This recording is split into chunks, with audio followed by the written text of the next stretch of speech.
Hello guys and welcome back to Best Car Picks. Kia അങ്ങനെ അവരുടെ പുതിയ Clavis electric അല്ലെങ്കിൽ ക്ലാവിസ് ഇ വി ഇറക്കിയിരിക്കുകയാണ്. ഈ വണ്ടി ഇറങ്ങുന്നുള്ള കാര്യം നമുക്ക് പെട്രോൾ അല്ലെങ്കിൽ ഡീസൽ വണ്ടി വന്നപ്പോൾ തന്നെ, അതായത് ഐ സി വണ്ടി വന്നപ്പോൾ തന്നെ അറിയായിരുന്നു. പക്ഷേ എനിക്കിതിൽ കുറച്ച് മിക്സഡ് ആയിട്ടുള്ള ഒപ്പീനിയൻസ് ആണ്. സംഭവം ബേസിക്കലി കറക്റ്റ് ഇ വി തന്നെയാണ്. അത് ക്ലാവിസിൻ്റെ രൂപത്തിൽ വന്നു എന്നുള്ളൂ. കാരണം ഇതിൻ്റെ എല്ലാ ഫീച്ചേഴ്സും ബാക്കി സാധനങ്ങളും ഒക്കെ കറക്റ്റ് ഐ വിയിലുള്ളത് പോലെ തന്നെയാണ് അവർ കൊടുത്തിരിക്കുന്നത്. പിന്നെ ഇത് ലോഞ്ച് ആവുന്നതിന്, അതായത് ജൂലൈ 15 ലോഞ്ചിന് മുന്നേ തന്നെ ഒരു വണ്ടി കാണിച്ചിട്ടുണ്ടായിരുന്നു. ഇത്രയും ഡീറ്റെയിൽ ആയിട്ട് കാണിച്ചിട്ടില്ല, പക്ഷേ കുറേയൊക്കെ നമുക്കറിയായിരുന്നു എങ്ങനെ വണ്ടി കാണാനുണ്ടാവും എന്നുള്ളതൊക്കെ. ഞാനേതായാലും വളരെ ഡീറ്റെയിൽ ആയിട്ടൊന്നും എൻ്റെ എക്സ്റ്റീരിയറിനെ പറ്റി പറയുന്നില്ല. ഫസ്റ്റ് ഓഫ് ഓൾ ഫ്രണ്ട് നോക്കുകയാണെങ്കിൽ ആകപ്പാടെ വ്യത്യാസം വന്നിരിക്കുന്ന ചാർജിങ് ഫ്ലാപ്പിൽ മാത്രമേ ഉള്ളൂ. നോർമൽ ഐസ് വണ്ടിയിൽ നമുക്കതില്ലല്ലോ. പക്ഷേ ഇതിൻ്റെ അകത്ത് അത് ഫ്ലാപ്പ് തുറക്കുകയാണെങ്കിൽ ഒരു 4 ബാറുള്ള ചാർജിങ് ഇൻഡിക്കേറ്ററും കാണിക്കുന്നുണ്ട്. പക്ഷേ ഇതിൻ്റെ അകത്ത് കിയയുടെ ലോഗോ ഒക്കെ മുകളിൽ വരുന്നുണ്ട്, കുറച്ചെടുത്ത് നിൽക്കുന്നുണ്ട്. ഇപ്പോൾ ടാറ്റയുടെ വണ്ടിയിലൊക്കെ ആണെങ്കിൽ നമുക്ക് ടാറ്റയുടെ ലോഗോ അവരുടെ ഫ്രണ്ടിലത്തെ ഫ്ലാപ്പിൽ വരുന്നുണ്ടല്ലോ. ഇതിനകത്ത് അങ്ങനെയൊന്നുമില്ല. അതുകൊണ്ട് ഇപ്പോൾ ലൈറ്റ് കളേഴ്സ് ഒക്കെ എടുക്കുകയാണെങ്കിൽ പെട്ടെന്ന് അറിയും അങ്ങനത്തെ സാധനം അവിടെ ഉള്ളത്. അതല്ലാതെ ഫ്രണ്ടിൽ അങ്ങനെ കാര്യമായിട്ടുള്ള വേറെ വ്യത്യാസമൊന്നുമില്ല. ഇനി സൈഡിലേക്ക് വരികയാണെങ്കിൽ നമുക്കിവിടെ മെയിൻ വ്യത്യാസം വരുന്ന അലോയ്സിൻ്റെ കാര്യത്തിലാണ്. 17 ഇഞ്ച് അലോയ്സ് തന്നെയാണ് ഇതിനകത്ത് വരെ കൊടുത്തിരിക്കുന്നത്. പക്ഷേ എൻ്റെ എയറോ ഇൻസേർട്സ് ഉള്ള ഒരു പുതിയ അലോയാണ് വരുന്നത്. നമുക്ക് ഐ സി വണ്ടിയിൽ കുറച്ച് വ്യത്യസ്തമായിട്ടൊരു അലോയ്സ് ആണ് കിട്ടുന്നത്. പക്ഷേ ഇതിൻ്റെ അകത്തും എനിക്ക് കാണാൻ പേഴ്സണലി മറ്റതാണ് ഇഷ്ടം. ഇതിപ്പോൾ ടിപ്പിക്കൽ ഇലക്ട്രിക് വണ്ടികളുടെ അലോയ് പോലൊക്കെ തന്നെ ഉണ്ട്. അല്ലാതെ സൈസ് ഡയമെൻഷൻസിൻ്റെ കാര്യത്തിലൊന്നും ഈ വണ്ടിക്ക് വേറെ വ്യത്യാസങ്ങളൊന്നും വന്നിട്ടില്ല. ഇതിപ്പോഴും 7 സീറ്റർ കൺഫിഗറേഷനിലും 6 സീറ്റർ കൺഫിഗറേഷനിലും ഒക്കെ നമുക്ക് കിട്ടുന്നതായിരിക്കും, നമ്മുടെ നോർമൽ പെട്രോൾ അല്ലെങ്കിൽ ഡീസൽ വണ്ടി പോലെ തന്നെ. ഇനി ബാക്കിലേക്ക് വരികയാണെങ്കിൽ ഇവിടെയും കാര്യമായിട്ടുള്ള വ്യത്യാസമൊന്നും തന്നെ അവർ ചെയ്തിട്ടില്ല. നമുക്ക് ബാക്കിൽ ഇലക്ട്രിക്കിൻ്റെ ഒരു ബാഡ്ജിങ് അവൈലബിൾ ആണ്. കാരൻസ് ക്ലാവിസ് ഇ വി എന്നുള്ള ബാഡ്ജിങ് ആണ് വരുന്നത്. അല്ലാതെ വേറെ കാര്യമായിട്ടുള്ള അഡീഷണൽ ബാഡ്ജിങ്ങും ഇല്ല. ടെയിൽ ലാംപ്സ് നമ്മുടെ റൂഫ് റെയിലായിക്കോട്ടെ, അതുപോലെ ഹൈമൗണ്ട് സ്റ്റോപ്പ് ലാമ്പ്, പിന്നെ സ്പോയിലർ തുടങ്ങി എല്ലാത്തിൻ്റെയും ഡിസൈൻ സെയിം ആണ്. ഈവൻ ബമ്പറിൻ്റെ ഡിസൈൻ ആണെങ്കിലും ഒരു പരിധി വരെയൊക്കെ സെയിം ആണ്. അങ്ങനെ കാര്യമായിട്ടുള്ള വ്യത്യാസമൊന്നും എക്സ്റ്റീരിയറിൽ ഇതിനകത്ത് പറയാനില്ല. ഇനി ഇൻറ്റീരിയറിലേക്ക് വരികയാണെങ്കിലും നമുക്ക് നോർമൽ ക്ലാവിസിൽ കിട്ടുന്ന അതേ ഇൻറ്റീരിയർ തന്നെയാണ് ഇതിനകത്തും കിട്ടുന്നത്. അതിൻ്റെ അകത്ത് ഒരു ഡ്യുവൽ ടോൺ ക്യാബിൻ ഫിനിഷ് കൊടുത്തുകൊണ്ട് ഇവിടെ ഇപ്പം കാര്യമായിട്ടുള്ള വ്യത്യാസമൊന്നും പറയാനില്ല. അതിലൊരു മൾട്ടി അല്ലെങ്കിൽ ഒരു വ്യത്യസ്തമായിട്ടുള്ള colour combination or even all black കൊടുത്താൽ തന്നെ നമുക്ക് ഇതിനകത്ത് ഡിഫറൻസ് പറയായിരുന്നു. പക്ഷേ ഇതിപ്പം എല്ലാം സെയിം ആണ്. 12.3 ഇഞ്ചസിൻ്റെ ഇൻഫോർടൈൻ സിസ്റ്റം ക്ലസ്റ്ററും കൊടുത്തിട്ടുണ്ട്. Dual zone auto A C ഉണ്ട്. പിന്നെ 2 മൾട്ടി കളർ വരുന്ന സ്റ്റിയറിംഗ് വീലാണ് കൊടുത്തിരിക്കുന്നത്. അതിപ്പോൾ നോർമൽ ക്ലാവിസിലും ഈ സ്റ്റിയറിംഗ് തന്നെയായിരുന്നു. അതുകൊണ്ട് അതിലൊരു പുതുമയില്ല. ആംബിയൻ ലൈറ്റിംഗ് ഉണ്ട്. 64 കളേഴ്സ് അതിനകത്ത് അവൈലബിൾ ആണ്. അത് കൊള്ളാം. അത് പക്ഷേ എഗെയിൻ മറ്റേ വണ്ടിയിലുണ്ടായിരുന്നു. സോ ബേസിക്കലി നോർമൽ ക്ലാവിസിലുള്ള എല്ലാ സാധനങ്ങളും ഇതിൻ്റെ അകത്തുണ്ട്. അതിന് പുറമെ എന്തൊക്കെയാണ് വരുന്നതെന്ന് ഞാൻ പറഞ്ഞുതരാം. ഒന്നാമത് പൊതുവേ ഇ വിസിലൊക്കെ വരുന്ന റീജനറേറ്റീവ് ബ്രേക്കിങ്ങിൻ്റെ 4 മോഡ്സ് ഉണ്ട്. പിന്നെ ഐപെഡൽ ഡ്രൈവിംഗ് വരുന്നുണ്ട്.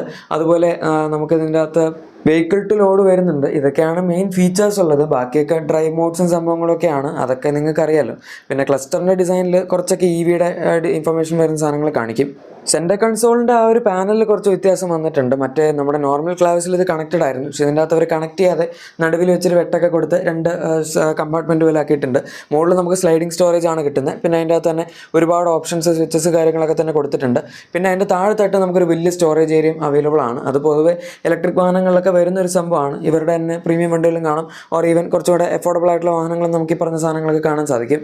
പിന്നെ ഈ വണ്ടിയിൽ നമുക്ക് ഡ്രൈവ് മോഡ് സെലക്ടർ എല്ലാം തന്നെ സ്റ്റിയറിംഗ് വീലിൻ്റെ റൈറ്റ് സൈഡിൽ ഒരു നോബ് പോലെയാണ് വരുന്നത്. നോബ് മീൻസ് നമ്മുടെ ഒരു സ്റ്റോക്ക് ഉണ്ടല്ലോ, ഈ വൈപ്പറും ഹെഡ്ലൈറ്റും ഒക്കെ കൺട്രോൾ ചെയ്യുന്നതല്ല, അതുപോലത്തെ ഒരു സാധനമാണ്. പക്ഷേ ഇതിൻ്റെ അകത്ത് അവരൊരു ചേഞ്ചിന് വണ്ടി സ്റ്റാർട്ട് ചെയ്യാനുള്ള സ്വിച്ചും കൂടെ എൻ്റെ നിങ്ങളിപ്പോൾ ഇ വി എന്ന് എഴുതിയിരിക്കുന്നത് കാണുന്നില്ലേ, അതാണ് ഇതിൻ്റെ സ്റ്റാർട്ട് സ്റ്റോപ്പ് സ്വിച്ച്. അത് സ്വിച്ച് അല്ല, ടച്ച് ബേസ്ഡ് ആണ്. പക്ഷേ അത് അവിടെ എന്തിനാണ് കൊടുത്തതെന്ന് എനിക്ക് മനസ്സിലായില്ല. കറക്റ്റിലൊക്കെ നോർമൽ ഇലക്ട്രിക് സ്വിച്ച്, അതെ പുഷ് ബട്ടൺ സ്റ്റാർട്ട് തന്നെയായിരുന്നു.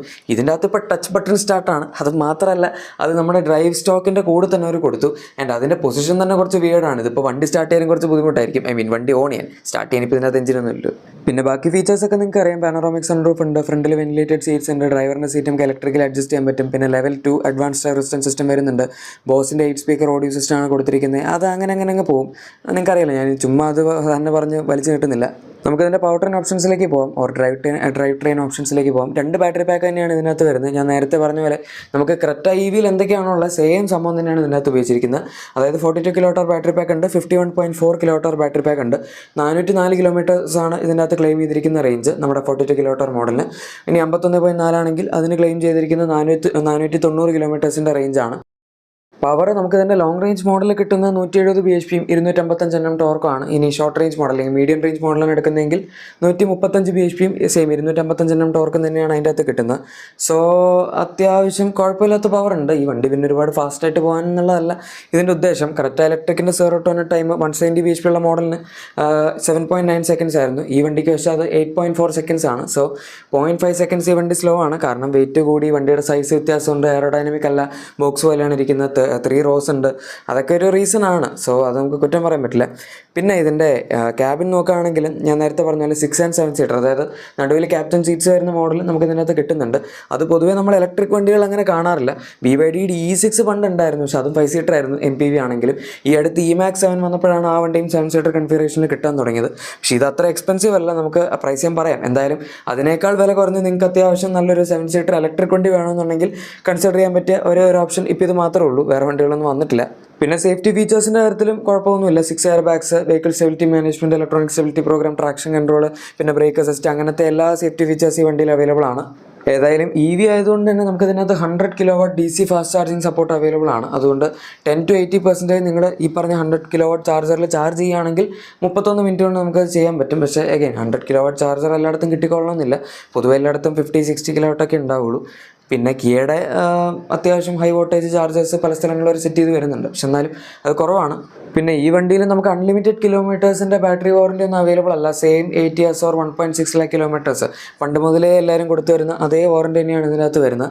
എനിക്കിതിനെപ്പറ്റി മിക്സഡ് ഒപ്പീനിയൻ ഉണ്ടെന്ന് പറയാൻ കാരണം അതാണ്. കാരണം ഇതിനകത്ത് എക്സെപ്ഷണൽ ആയിട്ടൊക്കെ പ്രത്യേകിച്ചൊന്നും ചെയ്തിട്ടില്ല. പ്രൈസും ക്രെറ്റ EV പോലെ തന്നെയാണ്. ഫീച്ചേഴ്സ്, അതുപോലെ നമ്മുടെ ബാറ്ററി പവർ, എല്ലാ സാധനവും ക്രെറ്റ EV തന്നെയാണ്. സോ ബേസിക്കലി ക്രെറ്റ EV നിങ്ങൾക്ക് 5 സീറ്റർ വേണ്ട, ഒരു 7 സീറ്റർ വേണമെന്നുണ്ടെങ്കിൽ എടുത്തോ എന്നുള്ള രീതിയിലാണ് അവരിപ്പോൾ ഈ വണ്ടി ഇറക്കിയിരിക്കുന്നത്. പിന്നെ ക്രെറ്റ EV എടുത്താൽ പോരെ എന്നുള്ളതാണ് അവിടുത്തെ ഒരു ചോദ്യം. ക്രെറ്റ തന്നെ ഇപ്പോൾ കുറച്ച് എക്സ്പെൻസീവ് ആയിട്ടാണ് നിൽക്കുന്നത്. കാരണം നമുക്ക് ആ സെഗ്മെൻറ്റിൽ അല്ലെങ്കിൽ ആ പ്രൈസ് പോയിന്റിൽ തന്നെ ഹാരിയർ EV, B6, XEV9 ഒരുപാട് വണ്ടികൾ അവൈലബിൾ ആണ്. ഇനിയിപ്പോൾ MGയുടെയും പല വണ്ടികളും വരുമായിരിക്കും. ഈവൻ BYDയുടെ വണ്ടികൾ ഇത്തിരി കൂടെ ബഡ്ജറ്റ് കൂട്ടിയാൽ തന്നെ നമുക്ക് കിട്ടും. സോ എന്തിനു വേണ്ടി ഈ 2 വണ്ടികൾ ഇപ്പോൾ കൺസിഡർ ചെയ്യണം എന്നുള്ളതാണ് പ്രശ്നം.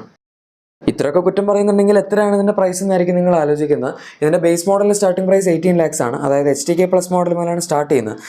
ഇതിപ്പോൾ ശരിക്കും ക്രെറ്റ EVയുടെ ബേസ് മോഡൽ സ്റ്റാർട്ടിംഗ് പ്രൈസ് തന്നെയാണ്.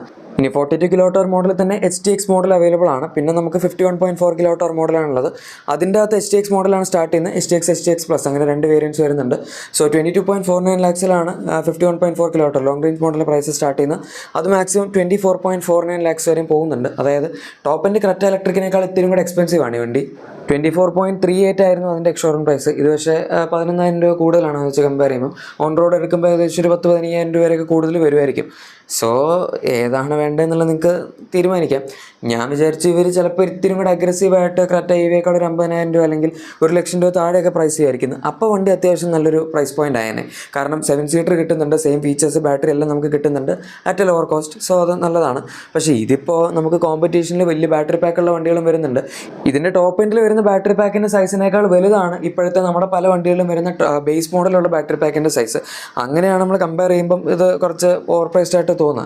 ബട്ട് അഗെയിൻ കുഴപ്പമില്ല, നിങ്ങൾക്ക് ഇപ്പോൾ 7 സീറ്റർ വണ്ടി വേണമെങ്കിൽ ഇത് മാത്രമേ ചൂസ് ചെയ്യാനുള്ളൂ. അല്ലെങ്കിൽ പിന്നെ ഇനി MG വല്ല വണ്ടി ഇറക്കേണ്ടി വരും. അവരിപ്പോൾ ഓൾറെഡി M9 ഇറക്കുന്നുണ്ട്, പക്ഷെ അതൊരു 10-60-70 ലക്ഷം രൂപയ്ക്കായിരിക്കും വരുന്നത്. അത് പിന്നെ വെൽഫെയറിനെ പിടിക്കാൻ ഇറക്കിയതാണല്ലോ. ഇത് പക്ഷേ അതിനേക്കാൾ പകുതി വിലയുള്ളൂ. എന്തായാലും നിങ്ങൾക്ക് ഈ വണ്ടിയെ പറ്റിയുള്ള അഭിപ്രായം എന്താണെന്ന് തീർച്ചയായും താഴെ കമൻസിൽ പറയാം. പിന്നെ നിങ്ങളുടെ എക്സിസ്റ്റിംഗ് വാഹനത്തിന് എന്തെങ്കിലും ചെറിയ ആക്സറീസോ ക്ലീനിങ് പ്രോഡക്ട്സോ ഒക്കെ വേണമെങ്കിൽ നമ്മുടെ ഡിസ്ക്രിപ്ഷൻ അല്ലെങ്കിൽ പ്രൊഡക്റ്റ് ടാഗ് തീർച്ചയായും ചെക്കൗട്ട് ചെയ്തേക്കാം. വീഡിയോ ഇഷ്ടപ്പെട്ടെങ്കിൽ ഉറപ്പായിട്ടും ലൈക്കും സബ്സ്ക്രൈബും ഷെയറും കൂടെ ചെയ്തേക്കാം. നമുക്ക് മറ്റൊരു വീഡിയോയിൽ കാണാം. Thank you for watching my video and good bye.